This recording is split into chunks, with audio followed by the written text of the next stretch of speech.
మీ అందరికీ క్రీస్తునామం పేట శుభాభు వందనములు తెలియజేస్తున్నాం.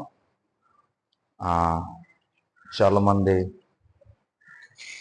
దేవుని యొక్క సన్నిధిలో దేని విషయంలోనూ మనము చింతపడకూడదు. దేవుడు అంటాడు, చింతించి నీవు మూరెడెత్తు ఎదగలేవు, మూరెడెత్తు తగ్గలేవు. దేవుడు నా జీవితంలో కార్యం చేస్తాడు, దేవుడు నన్ను స్వస్థపరుస్తాడు, దేవుడు నన్ను బాగు చేస్తాడు,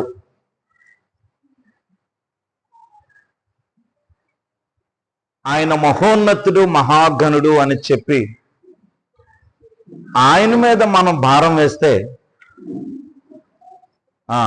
దేవుడు కార్యం తప్పకుండా చేస్తాడు. ఆయన ఏమంటున్నాడు, మీ చింత యావత్తు. మరి దేనికి మనం చింతపడతా ఉంటాం? దేనికి కూడా మనము చింత పడనవసరం లేదు. దేని విషయంలో మనము ఎక్కువగా ఆలోచన చేయవసరం లేదు. దేవుని మీద భారం వేస్తే దేవుడు ఏమంటాడు, నీ భారం యెహోవా మీద మోపుము, ఆయన నిన్ను ఆదుకుంటాడు. నిన్ను ఆదుకునే దేవుని ఆరాధిస్తున్నటువంటి మనము మరి ఎందుకు చింతపడాలి, ఎందుకు టెన్షన్ పడాలి? ఏ టెన్షన్ కూడా లేకుండా సంతోషంతో ఆనందంతో మనము ఏం చేయాలి? ఇక్కడ దేవుని మహిమపరచాలి, దేవుని గణపరచాలి. ఎంతమంది ఈరోజు అయ్యా ఇక దేని విషయంలో నేను చింతపడను, దేని విషయంలో నేను కంగారు పడను, దేని విషయంలో నేను ఏం చేయను, టెన్షన్ పడను అన్నటువంటి వాళ్ళు దేవుని స్తోత్రం చెప్పండి. కొన్ని చేతులు లేవట్లో మీరు ఎన్ని చెప్పినా నా చింత నేనే పడతాను, నా భారం నేనే మోస్తాను అన్నట్టుగా ఉంటున్నారు. ఒక్కసారి నా వైపు చేతుల పైకి ఎత్తండి. నువ్వు నిజంగా దేవుని ఆరాధించేటటువంటి దానివైతే దేని విషయంలో నువ్వు చింత పడవు.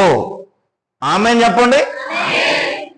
రెండు చేతుల పైకి ఎత్తి దేవుని మనం చింతపడకూడదండి. దేని విషయంలో చింతపడకూడదు. అక్క చక్కటి మాట ఏమంది, సాక్ష్యం చెప్తూ నేను సిద్ధమే. ఏంటి, నేను సిద్ధంగా ఉన్నాను. ఎందుకు నేను చింతపడాలి? నేను క్రీస్తుని అంగీకరించాను, నేను దేనికైనా సిద్ధమే. ప్రియమైన దేవుని బిడ్డలారా, ఇప్పుడు దేవుని యొక్క వాక్య భాగంలోనికి వద్దాం. చూడండి, ఫిలిప్పీలకు రాసిన పత్రిక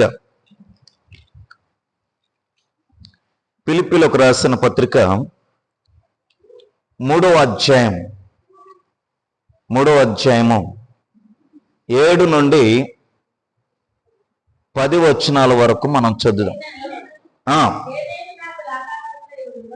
అయినను ఏవేవి నాకు లాభకరములై ఉండెనో వాటిని క్రీస్తు నిమిత్తము నష్టముగా ఎంచుకుంటుని. ఇంకొకరు చదవండి.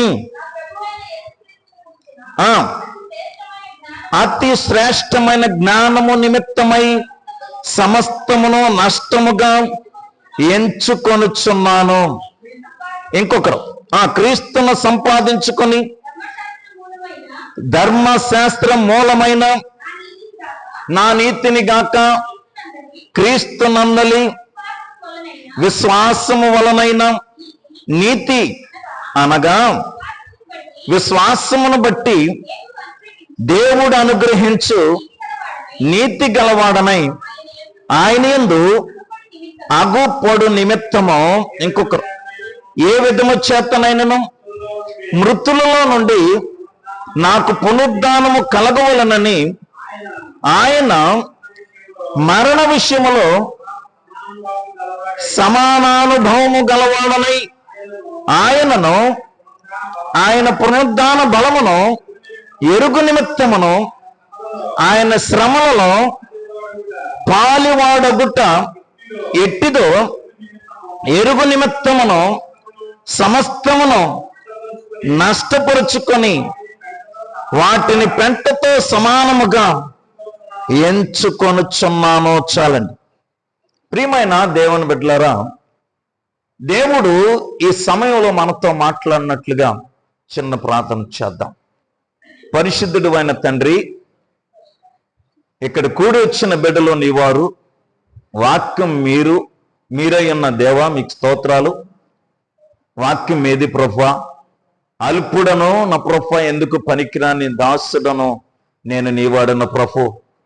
నేను మాట్లాడితే ప్రభువా ప్రయోజనం లేదు, కానీ మీ జీవం కలిగిన మాటలు, మీ విలువైన మాటలు, వెండి బంగారముల కంటే విలువైన మాటలు ప్రభువా, మీ మెల్లని స్వరముతో మీరే మాతో మాట్లాడండి. మీ వాక్యమును విని దాని ప్రకారముగా జీవించి మీ స్వరూపంలోనికి నా మార్చబడగలిగి మీ వాక్యానుసారముగా మీ యొక్క రాకడ కొరకు ఎదురు చూస్తున్నట్లుగా ప్రతి ఒక్కరిని కూడా సిద్ధపరచమని యేసు నామమున అడుగుచున్నాము పరమ తండ్రి, ఆమేన్. ప్రియమైన దేవుని బిడ్డలారా, గమనించండి, ఈ యొక్క మధ్యాహ్న సమయంలో దేవుని యొక్క సన్నిధిలో చేరిన మనము నిజముగా క్రైస్తవుని యొక్క గోల్ అంటే గురి ఏంటి? ఒక విశ్వాసికి ఉండవలసినటువంటి గురి ఏమిటి? ఒక క్రైస్తవుడిగా నీ గురేమిటి? సంపాదించుకోవటమా? గొప్పవాడుగా అవటమా? లేకపోతే ప్రియమైన దేవుని బిడ్డలారా, ఈ లోకంలో పేరు ప్రతిష్టలు సంపాదించుకోవాలా? అందరికంటే గొప్పవాళ్ళముగా ఉండాలా? ధనవంతులంగా ఉండాలా? మన యొక్క గురేమిటి? ఈ లోకంలో చాలా మంది ప్రియమైన దేవుని బిడ్డలారా, ఈ లోకస్తులు క్రైస్తవ లోకములో కూడా కొంతమంది పేరు ప్రతిష్టల కొరకు ప్రాకులాడేటటువంటి వారు, లేకపోతే ధన సంపదల కొరకు మరి ధన సంపదలను కప్పిపెట్టి మాట్లాడేటటువంటి వారు చాలా మంది ఉన్నారు. గొప్పవారముగా అవ్వాలి అనేటటువంటి వారు చాలా మంది ఉన్నారు. అన్ని సంఘాలు పాడైపోవాలి, నా సంఘం బాగుపడాలి అనేటటువంటి వారు చాలా మంది ఉన్నారు. అన్ని సంఘాలు కుంటుపడిపోవాలి, నా సంఘం ఒకటే ఏంటి మొత్తం అంతా నిండిపోవాలి అన్నటువంటి వాళ్ళు చాలా మంది ఉన్నారు. కానీ నీ గురేమిటి?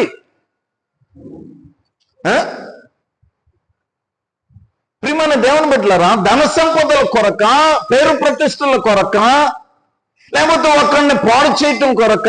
ఏంటి నీ గురి? నువ్వు దేవుని ఎందుకు నమ్ముకున్నావు?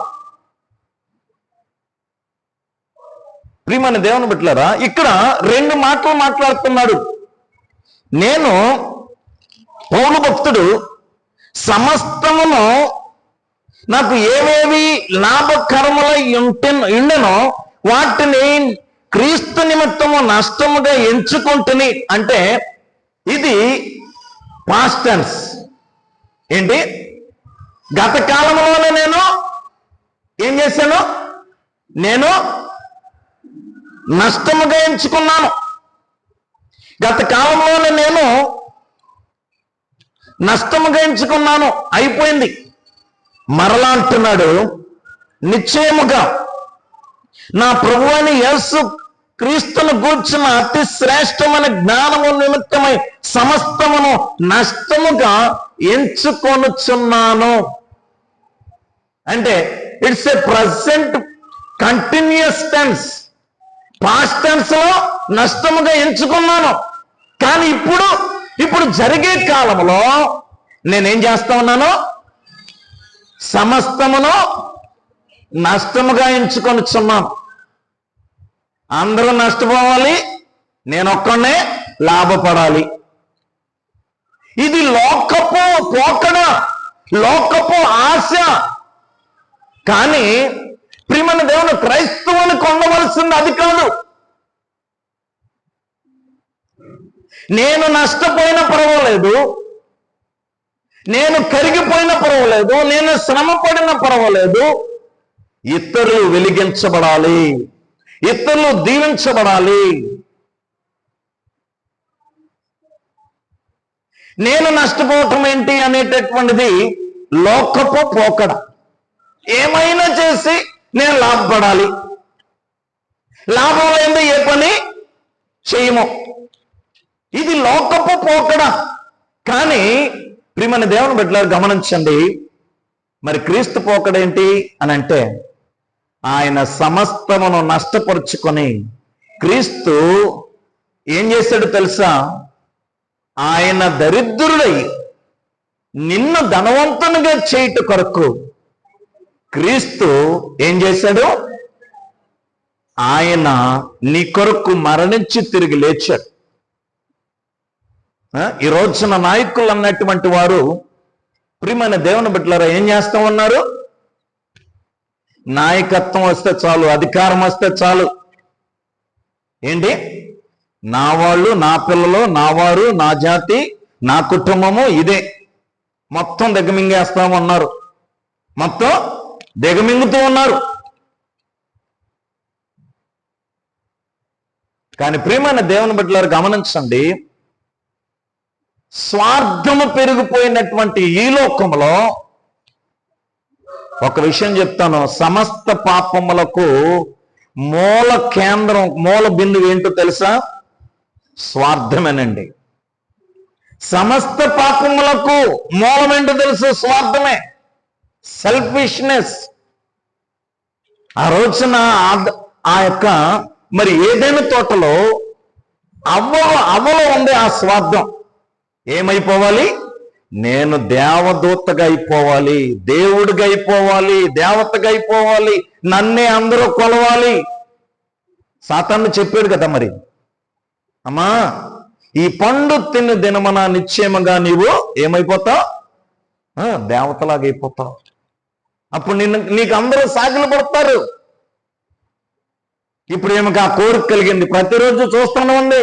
దీన్ని ప్రతిరోజు చూస్తున్న పండుని, ఆ చెట్టుకుండా వెళుతూ ఉంది. కానీ దేవుని వాక్యం గుర్తుకొస్తుంది, దేవుని ఆజ్ఞ గుర్తుకొస్తుంది. కానీ ఈరోజు ఏం గుర్తుకొచ్చింది? స్వార్థం గుర్తుకొచ్చింది. ఏంటి? ఎన్ని రోజులు ఇక్కడ దేవునికి ఆరాధన చేద్దాం,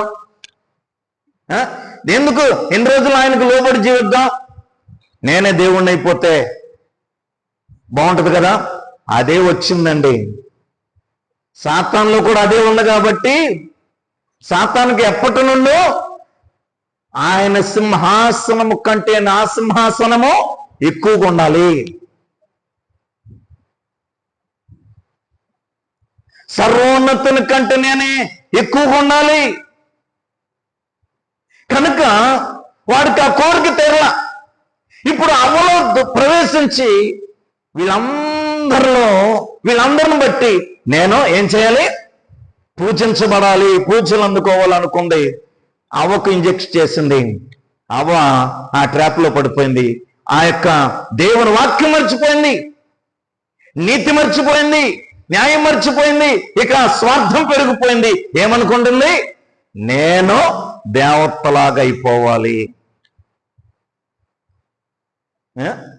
స్వార్థం. కానీ క్రైస్తవ జీవితం ప్రియమైన దేవుని బిడ్డలారా గమనించండి, ఏం చేయాలి? కొవ్వొత్తులాగా. కొవ్వొత్తు ఏమవుతుంది? కొవ్వొత్తు కరిగిపోతూ ఇతరులకు వెలిగిస్తూ కూడా ప్రియమైన దేవుని బిడ్డలారా ఏం జరుగుతుందంటే, ఇతరులకు వెలిగిస్తుంది, అది కరిగిపోద్ది.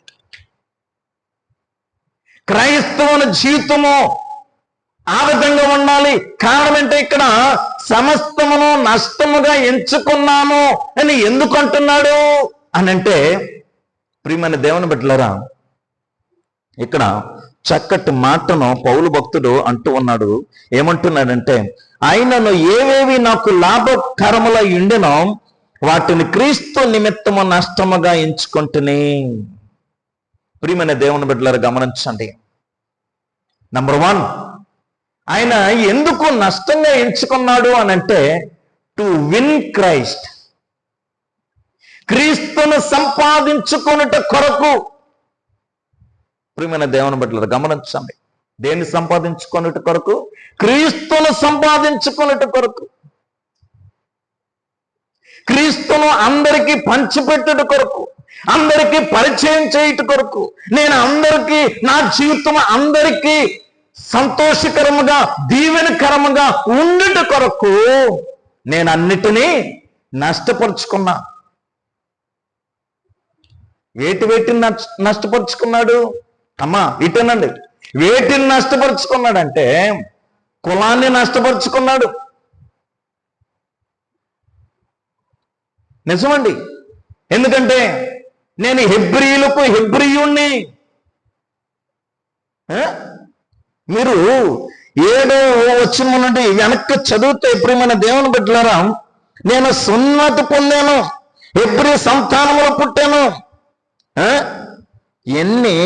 ఇవన్నీ కూడా నేను బెన్యామీను గోత్రములు పుట్టి హెబ్రీయుల సొంతమైన హెబ్రీయుడినై, ధర్మశాస్త్రం విషయంలో పరిసయుడినై. పరిసయుడు అంటే ఏంటి? రబ్బాయి అండి. గమలీయేలు దగ్గర ఎంతో ఉన్నత విద్యను అభ్యసించినటువంటి వాడు,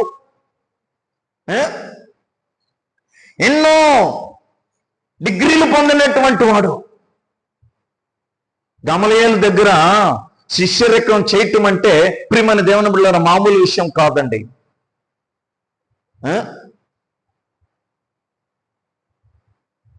జాన్ ఎఫ్ వాల్వుడ్ దగ్గర నేర్చుకున్నంత దేవునికి స్తోత్రం. జాన్ ఎఫ్ వాల్వుడ్ అంటే, జేడి పెంటెకోస్ట్ అంటే ప్రియమైన దేవుని బిడ్డలారా రాబో సంగతులను, భవిష్యత్తు విషయాల్ని, ప్రవచనాలని స్టడీ చేసినటువంటి ప్రపంచంలోని జ్ఞానవంతులు వాళ్ళు.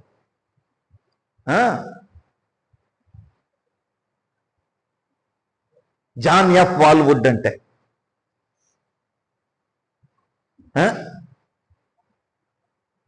గమనించండి ప్రియమైన దేవుని బిడ్డలారా, అంత జ్ఞానవంతుడు. పరిసయుడును నేను, అయినా క్రీస్తును సంపాదించుకొనుట కొరకు నా పరిసయుడు లేడు, యూదుడు లేడు, హెబ్రీయుడు లేడు, ఏమీ లేడు. మొత్తం కూడా అక్కడ తీసి పక్కన పెట్టేశాను. ఈ రోజున కులాలతో కొట్లాట్లు, మతాలతో చిచ్చులు, మతోన్మాదులు, కులాలను బట్టి విభజించేటటువంటి వారు ఎక్కువైపోయారు. కారణం ఏంటి? అధికార దాహము. ప్రియమైన దేవుని బిడ్డలారా, విభజించి పాలించాలి. కానీ క్రీస్తును సంపాదించుకున్నట కొరకు నేను సమస్తమును నష్టపరుచుకుంటున్నా. నా కులం లేదు, క్రీస్తే నా కులం. మనం ఏం చేస్తామో, అబ్బా నేనేంటి అనుకుంటున్నానండి, నేనేంటి అనుకుంటున్నారు? నేను తక్కువ కులం అనుకుంటున్నారా? నా జాతి ఏంటి అనుకుంటున్నారు? అసలు మనం వీటన్నిటిని బట్టి ప్రియమైన దేవుని బిడ్డలారా హెచ్చించుకుంటూ ఉన్నాము. అన్నిటిని క్రీస్తు దగ్గరికి వచ్చిన తర్వాత అన్నిటిని పక్కన పెట్టు. నీ కులం ఏంటో నీకు అవసరం, ఎవరికి అవసరం లేదు. ఇక్కడ నువ్వేంటో ఎవరికి అవసరం లేదు. నువ్వు క్రీస్తును కలిగి ఉన్నావా లేదా? క్రీస్తు సంపాదించుకునేట కొరకు నువ్వేం చేస్తున్నావు? ఇతరుల కొరకు, ఇతరులు క్రీస్తును సంపాదించుకునేటకు నువ్వేం చేస్తున్నావు? నీ జీవితము ఇతరుల కొరకు, ఇతరుల జీవితాల్లో ఆశీర్వాదకరంగా ఉందా? ఇతరులు నిన్ను బట్టి దీవించబడుతున్నారా? ఇతరులు నిన్ను బట్టి ఆశీర్వదించబడుతున్నారా? అది కావాలండి. అంతేగాని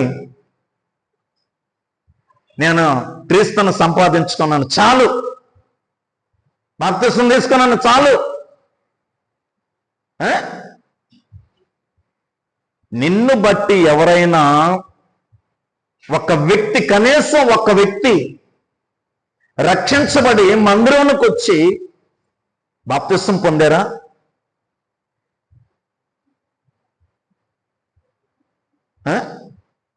నిన్ను బట్టి ఒక్కరైనా, ప్రియమైన దేవుని బిడ్డలారా గమనించండి, ఒక్కరైనా దేవుని యొక్క సన్నిధికి వచ్చి నమ్మి బాప్తిసం పొంది క్రీస్తును సంపాదించుకున్నారా? నేను క్రీస్తును సంపాదించుకునేట కొరకు నేనేం చేశాను? ఇదివరకే సమస్తమును నష్టపరుచుకున్నా.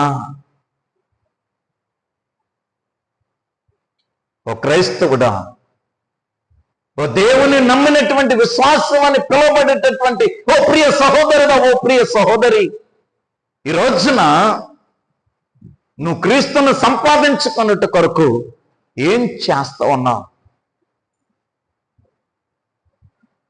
ఏం చేస్తున్నావు? దేన్నైనా వదిలిపెట్టావా? ఎవరి జీవితంలోనైనా ఒక మంచి మాట చెప్పి వారిని క్రీస్తు దగ్గరకు నడిపించావా? క్రీస్తుకు సాక్షిగా నిలబడి ఎవరినైనా దేవుని యొక్క సన్నిధికి నడిపించావా? క్రీస్తును సంపాదించుకునేట కొరకు నేను సమస్తమును నష్టపరుచుకున్నాను. ప్రియమైన దేవుని బిడ్డలారా, క్రీస్తు కొరకు ఎంతగా తాను ఆ రేసులో, ఈ క్రైస్తవ పందెపు పరుగులో ఆయన ఏ విధంగా పరుగెడుతున్నాడో ఒక్కసారి ఆలోచన చేద్దాం. ప్రియమైన దేవుని బిడ్డలారా, గమనించండి. మొదటి కొరింథీయులకు రాసిన పత్రిక, కొరింథీయులకు రాసిన మొదటి పత్రిక 9వ అధ్యాయము 24వ వచనం, 9:24. పందెపు రంగమందు పరుగెత్తు వారందరూ పరిగెత్తుదురు గాని ఒక్కడే బహుమానము పొందినట్లుగా తెలీదా? అటువలే మీరు బహుమానం పొందినట్లుగా పరుగెత్తుడి. మరియు పందెమందు పోరాడు ప్రతివాడు అన్ని విషయముల యందు మిత్తముగా ఉండును. వారు క్షేమపు కిరీటమును పొందుటకును అక్షయమగు కిరీటమును పొందుటకును మిత్తముగా ఉన్నాము. కాబట్టి నేను గురి చూడవలనని పరిగెత్తువాడును కాను, గాలిని కొట్టినట్టు నేను పోట్లాడుట లేదు. కానీ ఒకవేళ ఇతరులకు ప్రకటించిన తరువాత నేనే భ్రష్టుడనైపోదునేమో అని నా శరీరమును నలగొట్టి దానిని లోపరుచుకొనుచున్నాను. పౌలు ఈ విధంగా తన శరీరమును నలగగొట్టుకొని లోపరుచుకుంటున్నాడంట. శరీర కోరికలు, శరీరము భయంకరంగా ప్రియమైన దేవుని బిడ్డలారా కోరికలను కోరుతుందండి. క్రీస్తులో జీవింపనేది ఒక క్రమంగా క్రైస్తవ జీవితాన్ని ఏం చేయలేదు, క్రైస్తవ జీవితాన్ని జీవింపనేదు, ఇతరులకు ఆశీర్వాదకరంగా ఉండనివ్వదు. అందుకే నేను క్రమపరుచుకుంటున్నాను,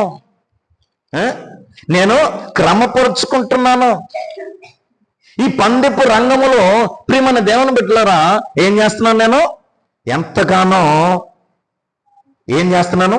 ఇదిగో బహుమానము పొందవలనని మీకు తెలియదా? పొందునట్లుగా పరిగెత్తుడి. పందెపు రంగమందు పోరాడు ప్రతివాడు అన్ని విషయముల యందు మిత్తము పొందును. చూడండి, పందెపు రంగంలో పరిగెట్టేటటువంటి వారు ఏం చేయాలి? ఎలా పడితే అలా తినేసి, ఎలా పడితే అలా పడుకొని, ఎలా పడితే అలా జీవించి నేను పందెపు రంగంలో పరిగెడతానని వస్తే ఎవరైనా పరిగెట్టనిస్తారా? ఏమండి? ఎలా పడితే అలా పరిగెడతానంటే పరుగుపెట్టనిస్తారా? నియమాలు ఉన్నాయి, నిబంధనలు ఉన్నాయి, వాటికి రూల్స్ ఉన్నాయి, రెగ్యులేషన్స్ ఉన్నాయి. నేను క్రైస్తవుడిని అని చెప్పి, నేను క్రీస్తును సంపాదించుకున్నాను అని చెప్పి నీ ఇష్టానుసారంగా జీవించి ఈ లోకంలో బహుమానం పొందుదామనేనా? చెప్పండి, బహుమానం పొందుదామనేనా? నీ ఇష్టం వచ్చినట్లుగా మాట్లాడి, నీ ఇష్టం వచ్చినట్లుగా ప్రవర్తించి, నీ ఇష్టం వచ్చినట్లుగా తిరిగి ఈ లోకంలో దేవుని నామమును అవమానపరిచేటటువంటి రీతిగా జీవించి నువ్వు బహుమానం పొందుకుంటావా?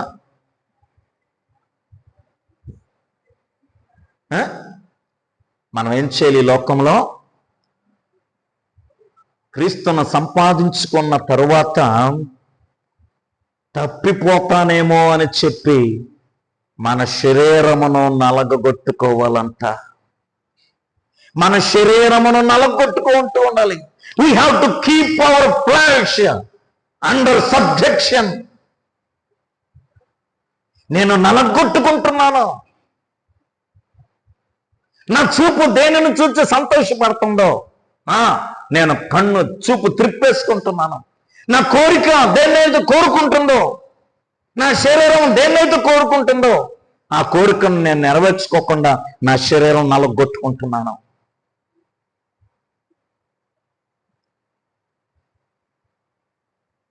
ప్రియమైన దేవుని బిడ్డలారా, ఇవన్నీ కూడా దేని కొరకు?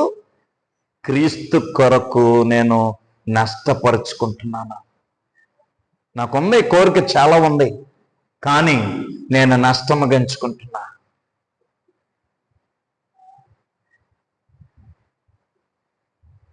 గమనించండి ప్రియమైన దేవుని బిడ్డలారా, పౌలు భక్తుడు ఈ విధంగా అంటున్నాడు. ఏ విధంగా మనము జీవిస్తూ ఉన్నాం? మత్తయి సువార్తలు అంటాడు 7వ అధ్యాయం, మత్తయి సువార్త 7వ అధ్యాయం 21 నుండి 23 వరకు. ప్రభువా ప్రభువా అని పిలిచి ప్రతివాడు పరలోక రాజ్యములో ప్రవేశింపడు, కానీ పరలోకమందున నా తండ్రి చిత్త ప్రకారము చేయవాడే ప్రవేశించును. ఆ దినమందు అనేకులు నన్ను చూచి ప్రభువా ప్రభువా మేము నీ నామమున ప్రవచింపలేదా, మీ నామమున దయ్యములను వెళ్ళగొట్టలేదా, మీ నామమున అనేకమైన అద్భుతాలు చేయలేదా అని చెప్పుదురు. అప్పుడు నేను మిమ్మల్ని చూచి మిమ్మల్ని ఎన్నడూనూ ఎరుగనందును. చాలండి, చాలండి. అక్రమముతో జీవించే వారులారా, అన్యాయము చేసేటటువంటి వారులారా, ప్రభువా ప్రభు అంటే ప్రభువుని సంపాదించుకున్న వారం అవుతామా? ఏమండి? ప్రభువా ప్రభు అంటే ప్రభువుని సంపాదించుకున్నట్టేనా? రక్షణ వచ్చేస్తుందా? తండ్రి చిత్త ప్రకారము నడుచుకుంటున్నామా లేదా, చేస్తున్నామా లేదా? నీ నామమున దయ్యాలు వెళ్ళగొట్టలేదా, మీ నామమున స్వస్థతలు చేయలేదా, మీ నామమున ప్రవచించలేదా? అయ్యా నువ్వెన్నో ప్రవచనాలు చెప్పావు, ఇవన్నీ దొంగ ప్రవచనాలు. ఎన్నో అద్భుతాలు చేశావు, నిజమే. అసలు నీలో క్రీస్తు లేడు కదా, నువ్వు క్రీస్తును సంపాదించుకోలేదు కదా. అన్యాయము చేయువారులారా మీరెవరో నాకు తెలీదు. ఈ రోజున సో కాళ్ళు ప్రియమైన దేవుని బిడ్డలారా, అద్భుతాలు చేసేటటువంటి వారు, ఆ యొక్క ఆశ్చర్యకాలు చేసేవాళ్ళు, దయ్యములను వెళ్ళగొడతామని బోధించుకునేటటువంటి వాళ్ళు, ఆ యొక్క ప్రకటించుకునేటటువంటి వారు, మేమే పెద్ద సేవకులమని పిలువబడేటటువంటి వారు అందరూ కూడా ఎక్కడ ఉంటున్నారు?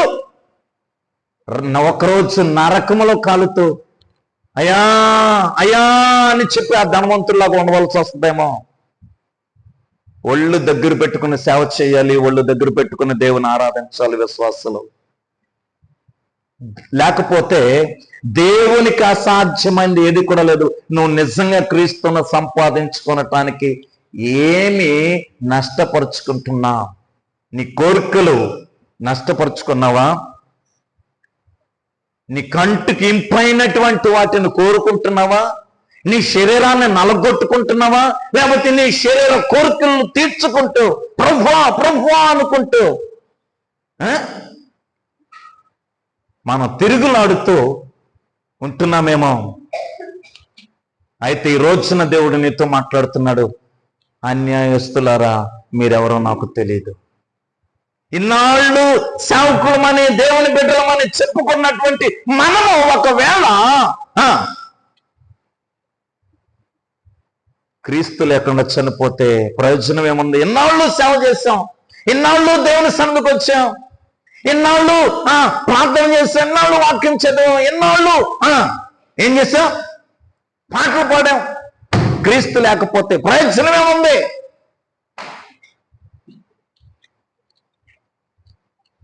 నీ భక్తి అంతా కూడా వేస్ట్, వ్యర్థం. నువ్వు నిజంగా క్రీస్తును దేవుని చిత్త ప్రకారము నువ్వు అంగీకరించావా? క్రీస్తు కొరకు నువ్వేం నష్టపరుచుకుంటున్నావు? నష్టముగా ఎంచుకున్నాను. For what? To win Christ. క్రీస్తును సంపాదించుకొనుట కొరకు నేను నష్టముగా ఎంచుకున్నాను. వేటిని వదిలిపెట్టరు. దేవుని దేవుని దేవుని రక్షించబడ్డమయ్యా, బాప్తిసం పొందేశామయ్యా అంటారు, బూతులు విడిచిపెట్టరు. చుట్టా బీడి సిగరెట్ తాగటం విడిచిపెట్టరు. వ్యభిచారం విడిచిపెట్టరు. అన్యాయముగా అక్రమంగా మాట్లాడటం విడిచిపెట్టరు. ఇవన్నీ ఉంటానంటే మేము క్రైస్తవులం అంటారు. సిగ్గు లేదు ఈనాడు ఆ మాట చెప్పుకొని తిరగటానికి చాలా మందికి. ప్రియమైన దేవుని బిడ్డలారా, సిగ్గులేదు. మేము క్రైస్తవులు చెప్పుకుంటూనే దేవుని నామమును అవమానపరుస్తున్నారు. అందుకే దేవుడు బాధతో ఒక మాట అంటున్నాడు తెలుసా? Why God's name has been blasphemed because of you. నీ వల్లనే నా నామము అన్యుల్లో దూషించబడుతుంది. నష్టంగా ఎంచుకోలేవు, ఎంచుకోలేము. మనము నలగొట్టుకోలేము, నిత్య నియమంతో పరిగెపెట్టలేమా?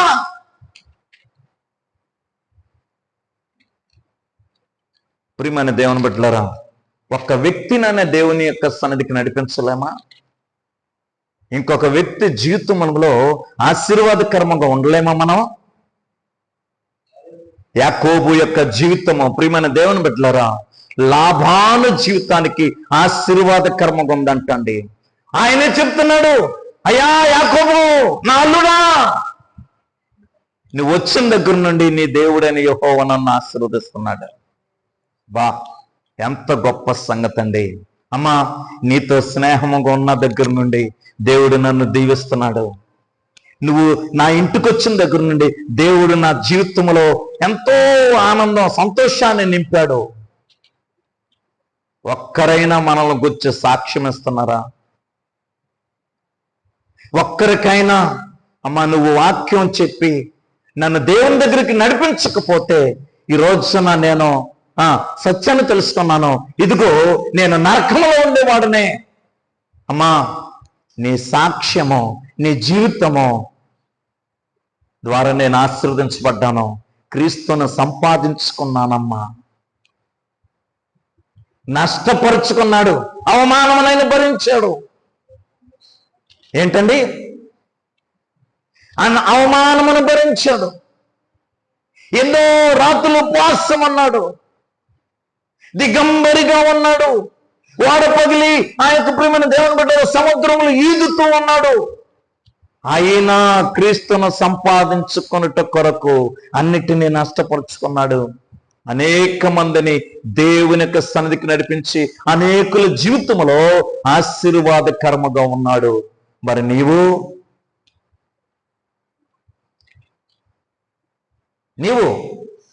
కుటుంబాలను పోల్చడానికి ప్రయత్నం చేస్తున్నామేమో.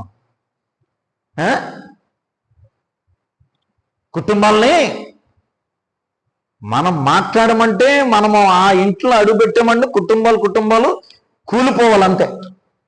ఒక్క మాట చాలండి, ఒక్క మాట. ఏంటి? ఒక్క మాట. ప్రియమైన దేవుని బిడ్డలారా గమనించండి, భార్య భర్తలో గొడవలు పెట్టడానికి ఒక్క మాట చాలు. ఆ కుటుంబంలో చిచ్చు పెట్టడానికి ఒక్క మాట చాలు. ఆ మాట వచ్చేసేసి నువ్వు హాయిగా నవ్వుకుంటూ ఉంటావు, వాళ్ళేమో బాధపడుతూ ఉంటారు, వాళ్ళేమో కొట్టు చెప్తా ఉంటారు. ప్రియమైన దేవుని బిడ్డలారా, ఇవి కాదండి మన జీవితము. ఏం చేయాలి? క్రీస్తును సంపాదించుకున్నట్టు కొరకు సమస్తమును నష్టపరుచుకున్నామా? ఇప్పటికీ అయిపోయింది. రెండవది మరలా చెప్తాను ప్రియమైన దేవుని బిడ్డలారా, క్రైస్తవుని యొక్క గోల్, గురి ఏంటంటే నా జీవితం క్రీస్తును సంపాదించుకున్నట్టు కొరకు, ఇతరులకు ఆశీర్వాదకరంగా ఉండటానికి నేను సమస్తమును నష్టపరుచుకున్నాను. ఓ ప్రియ సహోదరుడా, సహోదరి, మన జీవితం ఎలా ఉంది? నువ్వు దేని కొరకు, క్రీస్తు కొరకు దేన్నైనా నష్టపరుచుకున్నావా? విడిచిపెట్టావా? నీ శరీర కోరికలను విడిచిపెట్టావా? నీ లోక జీవితమును, నీకు అతి ప్రియమైనటువంటి కోరికను విడిచిపెట్టేసావా? నీకేదైతే లాభకరములై ఉందో దానిని విడిచిపెట్టావా? క్రీస్తు కొరకు నష్టముగా ఎంచుకున్నావా నీ లాభాన్ని? దేవుని సన్నిధికి వస్తే ఏం పోద్ది? కూలిపోద్దేమో. దేవుని సన్నిధికి వస్తే డబ్బులు పోతాయేమో. ఏంటండి? ప్రియమైన నిద్రపోద్దేమో. సుఖ సౌఖ్యాల కొరకు రాత్రి చెప్పాను కదా, ఏంటండి? దేని కొరకు అడుగుతున్నావు? మీ భోగేచ్ఛల నిమిత్తము అడుగుతున్నాం. మనం అడుగుతున్నాం కాబట్టి, భోగేచ్ఛల కొరకు అడుగుతున్నాం కాబట్టి దేనిని పొందుకోలేకపోతున్నాం. నేను సుఖంగా ఉండాలి ప్రభువా. ఒకడంటే 4 స్టైర్ బిల్డింగ్లు కట్టారంట. అయ్యా, దేవుడు నాకు 4 స్టైర్ బిల్డింగ్ ఇచ్చాడు. మంచిదే, చాలా మంచిది. మరి ఫస్ట్ ఫ్లోర్లో ప్రార్థన పెట్టుకోవటానికి నీ ఇల్లుని ఇస్తావా? అది కుదరదు కానండి. ఏంటి? ఫస్ట్ ఫ్లోర్లో ప్రార్థన పెట్టుకోవటానికి అవకాశం ఇస్తావా? కుదరదండి. పోనీ సెకండ్ ఫ్లోర్ అని ఇస్తావా? ప్రియమైన దేవుని బిడ్డలారా, గమనించండి. మరి ఎందుకు నీకు 4 స్టైర్లు దేవుని కొరకు కాకుండా? ప్రియమైన దేవుని బిడ్డలారా, గమనించండి. ఎందుకు 4 స్టైర్లు? ప్రభువా, ఈ సంవత్సరం ఏదో ఒకటి చేసి ఒక 4 ఎకరాలు కొనాలి ప్రభువా. ఎందుకు నీకు 4 ఎకరాలు? ఏదైనా చేసేసి 4 ఎకరాలు కొనాలి. ఎందుకు నీకు? ఎందుకంటారు ఏంటండి? నేనే నా కోసం సంపాదించుకోవాలి.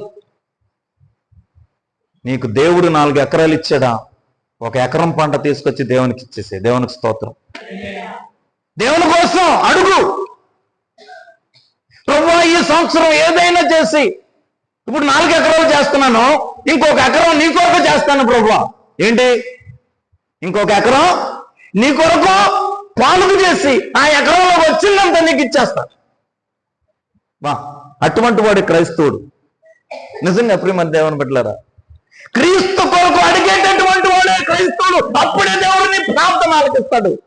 దేనిని మనం 4 ఎకరాలు ఇచ్చినా, ప్రభువా, ఒక ఆమందంట, పాస్టర్ గారంట ఇంటికి వెళ్తే ఇది చెప్పి ముగిచ్చేస్తాను. పాస్టర్ గారు ఇంటికి వెళ్తే, అయ్యగారు మీరు వచ్చినప్పుడల్లా టీ ఇద్దామండి, కనీసం పాలు కూడా ఉండట్లేదండి, ఒక గేదెనన్నా దేవుడు ఇచ్చేటట్టు చేయండి, మీరు వచ్చినప్పుడల్లా టీ కాసిద్దామన్నా. సరే ప్రభువా, ఎంత ఆశ ప్రభువా, ఈ బిడ్డ దైవజనుడు అంటే ఎంత ప్రేమ చూపిస్తుందయ్యా, ఎంత బాధపడుతుందయ్యా దైవజనుడు ఇంటికి వచ్చినప్పుడు. ఇంకొక గేదెనిచ్చే ప్రభువా అని చెప్పి ప్రార్థన చేశాడంట. ప్రార్థన చేస్తే దేవుడు ఇచ్చాడు. ఆ యొక్క దేవుని చిత్త ప్రకారం ఒక గేదెను కొనుక్కుంది. ఇక నెక్స్ట్ వారం నుండి ఇక ఏం చేయట్లా, ప్రార్థనకు రావట్లేదంట. ఏంటమ్మా మా అత్తమ్మ గారు, ఏంటి ప్రార్థనకు రావట్లేదు ఏంటి అని అంటే, క్షమించండి, మీరు ఎవరో మా అత్తమ్మలు లేరు కదా. సరే, ఏంటమ్మా రావట్లేదంటే, అయ్యగారు మీరే కదండి ప్రార్థన చేశారు. ఏంటి మరి గేదెనే ఏం చేయాలి? గడ్డి కోసుకురావాలి కదండి, పాలు తీయాలి కదండి, పేడకాయలు తీయాలి కదండి, దాన్ని తోలుకెళ్ళాలి కదండి, అందుకే రావట్లేదన్నాను. దేవుని కొరకు నీకు ఇస్తే మనం భోగచ్చల మీద మనం అనుభవిద్దామని దీనిని మనము ప్రయత్నం చేస్తే ఎట్లా? క్రీస్తు కొరకు సమస్తమును నష్టపరుచుకుంటున్నాడంట. ఏంటండి? క్రీస్తు కొరకు సమస్తం నష్టపరుచుకుంటున్నాడు.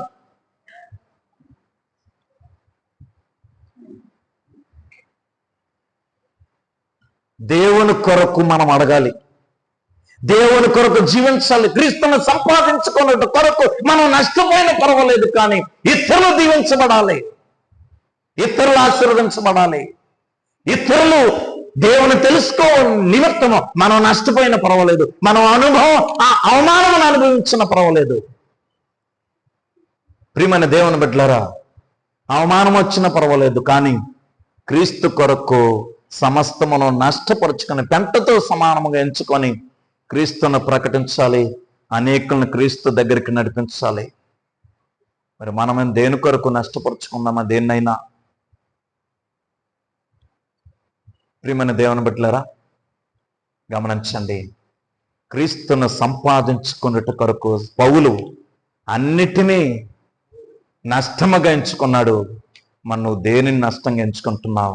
ఆలోచన చేద్దాం. కళ్ళు మూసుకోనండి, ప్రార్థన చేసుకుందాం. కళ్ళు మూసుకొని ప్రార్థించుకుందాం, ప్రార్థన చేద్దాం. ఓ ప్రియమైన సహోదరి సహోదరులారా, దేవుని యొక్క వాక్యం మనతో మాట్లాడి ఉన్నారు. దేవుని